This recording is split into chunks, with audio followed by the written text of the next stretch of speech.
Men, brethren, and fathers, hear ye my defense, which I make now unto you. And when they heard that he spake in the Hebrew tongue to them, they kept the more silence.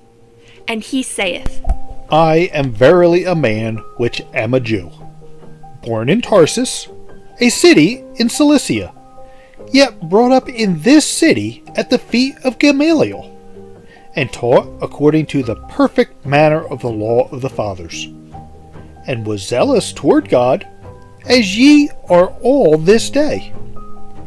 And I persecuted this way unto the death, binding and delivering into prisons both men and women. And also the high priest doth bear me witness, and all the estate of the elders, from whom also I received letters unto the brethren, and went to Damascus, to bring them which were there bound unto Jerusalem, for to be punished. And it came to pass that, as I made my journey, and was come nigh unto Damascus about noon, suddenly there shone from heaven a great light round about me, and I fell unto the ground, and heard a voice saying unto me, Saul, Saul, why persecutest thou me? And I answered, Who art thou, Lord? And he said unto me, I am Jesus of Nazareth, whom thou persecutest. And they that were with me saw indeed the light, and were afraid. But they heard not the voice of him that spake to me. And I said, What shall I do, Lord? And the Lord said unto me, Arise, and go into Damascus, and there it shall be told thee of all things which are appointed for thee to do. And when I could not see for the glory of that light, being led by the hand of them that were with me, I came into Damascus.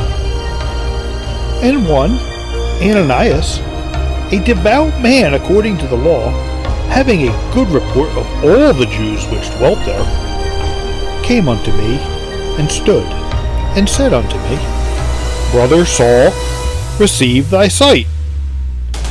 And the same hour I looked up upon him. And he said, The Lord God of our fathers hath chosen thee, that thou shouldest know his will, and see that just one, and shouldest hear the voice of his mouth. For thou shalt be his witness unto all men of what thou hast seen and heard. And now, why tarriest thou? Arise and be baptized, and wash away thy sins, calling on the name of the Lord. And it came to pass that, when I was come again to Jerusalem, even while I prayed in the temple, I was in a trance, and saw him saying unto me, Make haste, and get thee quickly out of Jerusalem, for they will not receive thy testimony concerning me. And I said, Lord, they know that I am imprisoned and be in every synagogue them that believed on thee. And when the blood of thy martyr Stephen was shed, I also was standing by, and consenting unto his death, and kept the raiment of them that slew him. And he said unto me, Depart, for I will send thee far hence unto the Gentiles.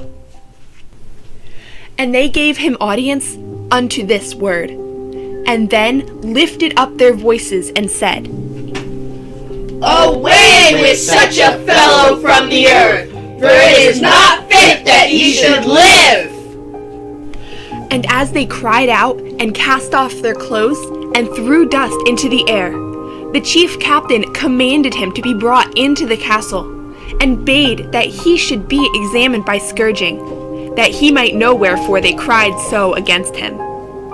And as they bound him with thongs, Paul said unto the centurion that stood by, Is it lawful for you to scourge a man that is a Roman and uncondemned?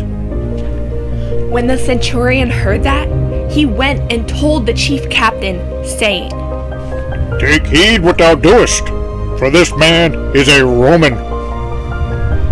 Then the chief captain came and said unto him, Tell me, art thou a Roman? He said, Yea. and the chief captain answered, With a great sum obtained I this freedom. And Paul said, But I was freeborn. Then straightway they departed from him, which should have examined him. And the chief captain also was afraid, after he knew that he was a Roman, and because he had bound him. On the morrow, because he would have known the certainty wherefore he was accused of the Jews, he loosed him from his bands, and commanded the chief priests and all their council to appear, and brought Paul down, and set him before them.